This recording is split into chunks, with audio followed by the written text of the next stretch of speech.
In today's video, we are going to be checking out Ace Bailey and what he is able to do on the basketball court to become one of the best players potentially in the NBA.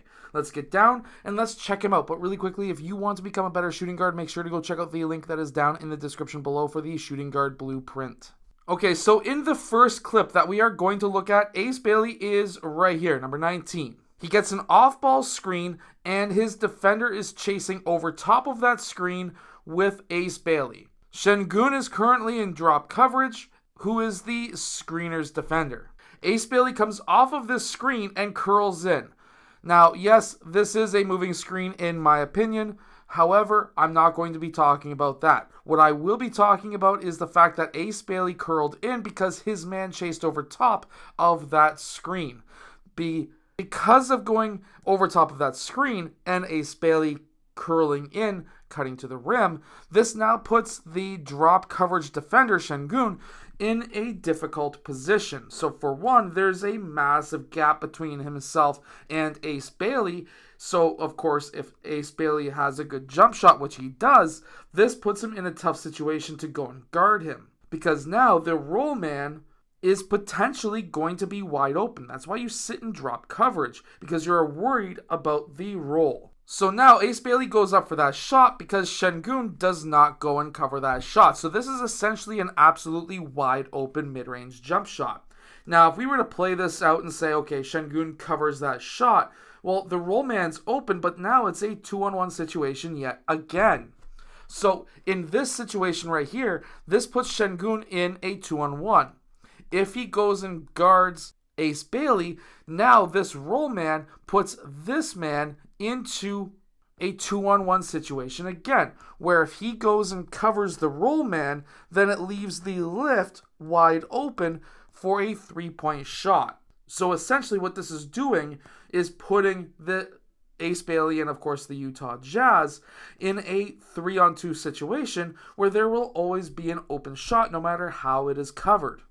And yes, this was a made shot because Ace Bailey has a very good mid-range jumper. This time they're running a little bit of a different kind of an action where Ace Bailey sets the down screen for the center first. After this happens, the center then screens for the ball handler, and now Ace Bailey sets almost like a brush screen in a way, but he's trying to seal Şengün. The idea here is now because of that double screen, the STS, this essentially leaves Ace Bailey wide open, where with that seal, he could have been wide open for that pass anyways, but they decided to pass to their center, who then passed to Ace Bailey. And yes, this was a made shot, or technically dunk by Ace Bailey. Now, I hate the notion of people saying the NBA doesn't run plays anymore. They still do run plays. However, they are quite different than they used to be. So here we have a little bit of a pin down screen and a curl towards the middle. And then after the screen, that curl was all set up to try and set a screen or a staggered screen for Ace Bailey just to be able to get that open three-point shot in the corner. Now he missed, but still a fantastic play. But then he was able to get that ball back and he was able to hit the mid-range shot. Now, Ace Bailey is playing defense right here, and this is actually going to be a very good explanation as to what you can do with an off-ball screen, especially along the wing. So Ace Bailey gets screened in this situation, but he shoots the gap. What this basically means is that he goes between his teammate and the guy trying to screen. There's a gap right here, and he is shooting the gap. When you shoot the gap, you're going to play a little bit more risky, and you're going to try and intercept that pass going to your man who you just basically got screened for. So by shooting the gap, you should be able to get that interception, and in this case, he was able to pull up for a three-point shot. Maybe people are right. There is a lot of three-point shots being taken. So if you do want an interesting way of being able to defend these off-ball screens, you can try going under the screens, shooting the gap, and then, of course, stealing that pass that is going to your man that you're guarding. Now, I really like how he plays off-ball defense here as well. So what we see here is, of course, a quick pass to the roll man. Now, he is playing essentially the gap.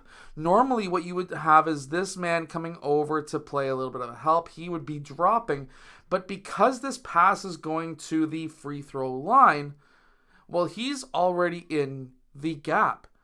But now the gap isn't technically there, but he wants to try and get a hand in, which he is able to do. And now he's able to go all the way to the other end and, of course, throw down a dunk. Now, I'm not saying this is something that you should do in your game. You're probably going to get yelled at by your coach for not dropping and, of course, taking up the middle. But if you know the other team's play, let's say they either run it 500 million times or you just have a really good scouting report, you could potentially do this same exact defense. Anyways, I hope that you have enjoyed today's video. Make sure to go check out the shooting guard blueprint that is down in the description below if you want to become a better, smarter shooting guard.